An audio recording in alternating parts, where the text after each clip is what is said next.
until we keep talking about adding a veteran body to that room. He's the veteran body. I mean, even though he played quarterback at college, it's hard for people.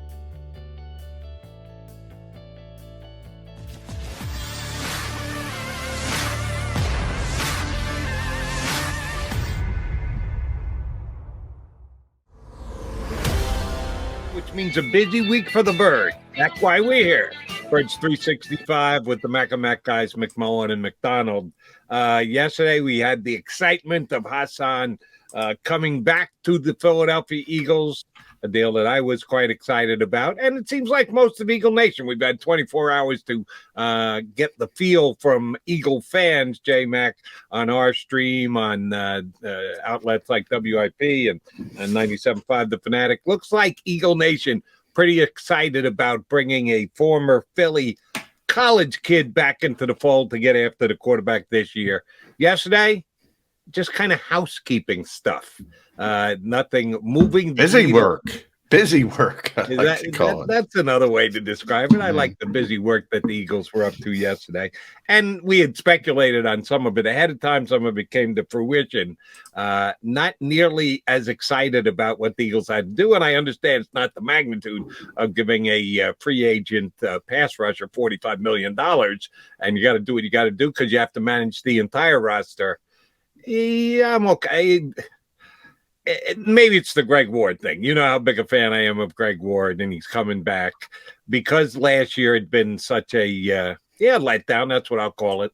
I didn't necessarily think and or want Greg Ward back on this team because what kind of a roadmap can you draw where Greg Ward is a bigger contributor for the Eagles next year than he was this past year under the Nick Sirianni regime?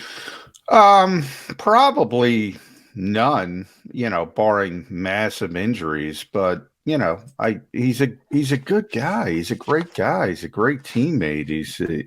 He's smart. He's helpful.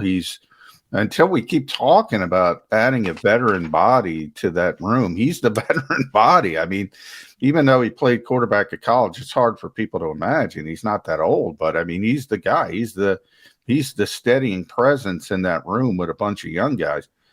Doesn't hurt to bring him back. 1 year, probably getting about $2 million.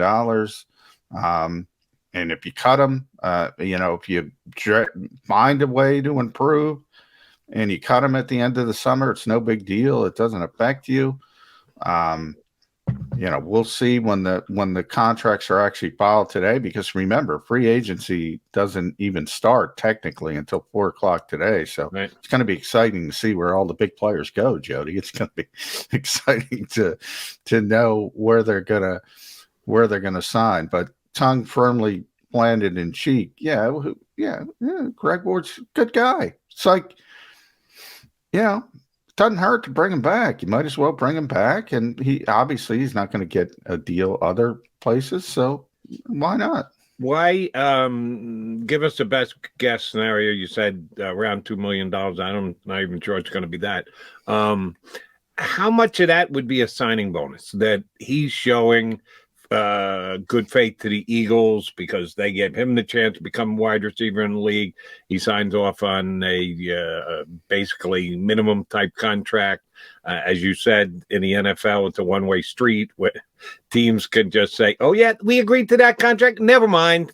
And they go ahead and cut you with no ramification. Whereas in other sports, guaranteed contracts keep teams from doing that. What do you think a guy like Greg Ward gets as far as a signing bonus? So at least he gets something going out the door if he gets cut in the preseason.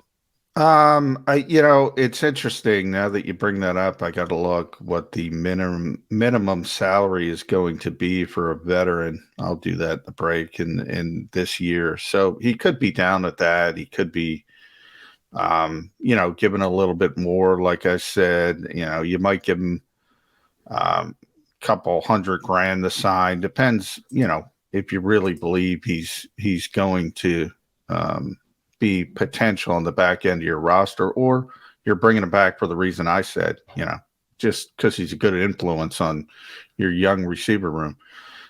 in theory, they don't have to give him any signing bonus. He probably doesn't have options. I would think because of what he's done for the organization, they're going to throw a couple shekels at him and to get him back. And it's not meaningful on the salary cap standpoint. And it will be set up. I'm very confident to say it will be set up when it's filed that if he is released at the end of the summer or during the summer, it's not going to affect the Eagles at all, basically, from a salary cap standpoint. So that's when I say, whether you want to call it housekeeping work, busy work, whatever.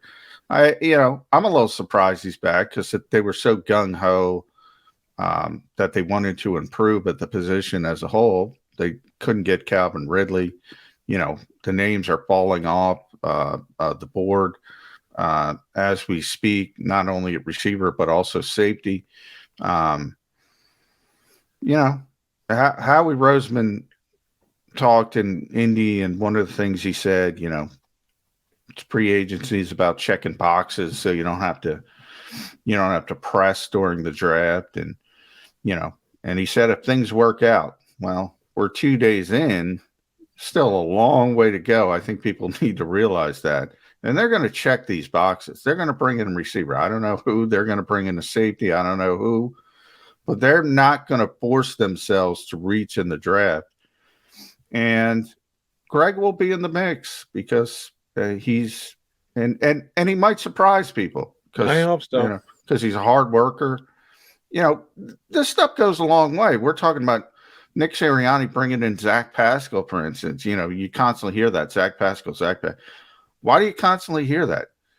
Because he does everything the right way. The coach loves him. The coach, wants to default to him. And not everybody's like that. And, he might surprise people. He's one of those players who's like that. It's funny that you say that because that was going to be my next question. Does a returning Greg Ward make it less likely that Zach Pascal's going to be here? Because if one of Greg Ward's strengths is he's a good guy in the room, he keeps up the spirits of the young guy, he's not afraid to help them out and give them pointers if necessary, that if you've got a guy like Greg Ward, that Zach Pascal isn't as necessary because, let's be honest, neither one of them is going to go out and grab 60 balls and have 800 yards of receptions and 5 touchdowns. Neither one of those players are those type of players. The Eagles are still looking for that guy, whether he's a hard worker or not, whether he's a good influence in the wide receiver room or not. They need production. And I think it's always smart to be on the lookout for that type of a player because it does balance off your room. Yeah, I'm worried about production. I'll leave it to Nick Sirianni and his coaching staff to get these guys coached and up and ready. Give me a guy who actually go out and make plays over a guy who's a good guy in the room. That's not as big a deal to me. Now, I'm not there. You seem to be of the belief that the Eagles lean on that heavily. I'm leaning on a guy who can go out and actually put up some numbers next year at the wide receiver position. To this point, the Eagles have gotten no one like that in free agency. Yeah, well, and look, neither of those players are in that conversation. So I get where you're going. The Eagles have already, identified, have already flashed, have already shown that they understand they need more production by trying to make the trade for Calvin Ridley. I mean, they clearly, the old saying is, don't listen to what they say, watch what they do. They clearly understand they need an upgrade at wide receiver by trying to go out and get a 1,300-yard receiver until, obviously, things went awry for him, and we all know about the suspension. So they're clearly aware that they need to add some big-time, I would say, impact at the receiver position. And that's not going to be Greg Ward or Zach Pascal, as Greg Ward's contract, indicates. And, this is not somebody they're counting on to give them production. So, but the one thing where I say all the good things about Greg Ward, the one box, we talk about checking boxes, the one box he doesn't check from the perspective of all the talk I was talking, he's not a receiver. He's not a technician. He learned the position himself at the pro level after playing, quarterback, where he's a pretty darn good quarterback at Houston at the college level. He's not a receiver. So you don't have that technician. He can show players, he can show younger players how to be a professional, how to work, how to go about their job. But when it comes to the route running, like when it comes to the Stephon Diggs, Devontae Adams, Amari Cooper route running, the technique, the footwork, the positioning, he can't help with that. He's in the same boat as those guys for a lot of it, and he's behind DeVonta Smith, certainly, who's more of a natural route runner. So what you really want is a veteran presence who encompasses everything, all the good of Greg Ward as far as being a leader and a work ethic guy, but who's also a technician who can impart, how important the little things. We talked a little bit about that play in New York again against the Giants, where everybody's running the wrong route. They're at the wrong depth. They're at the wrong steps. You need somebody who can impart that to the young receivers. And that's where I think Greg Ward doesn't work in that situation. Maybe Zach Pascal does. Maybe. I was a little surprised they even brought the Ward back. As big a fan I am, it just didn't seem to make sense to me. And, oh, by the way, I'm not giving Howie Roseman a participation trophy because he was reportedly involved in bidding to potentially get the wide receiver Calvin Ridley. No, I'm saying it's an indication they understand the situation. That's all I'm saying. I'm not giving him a ribbon. I'm saying it's a clear, like I said, don't watch what they say. I watch what they do. So that. But here's the thing: they did nothing. They may have had a conversation. They may have even made a formal offer for him.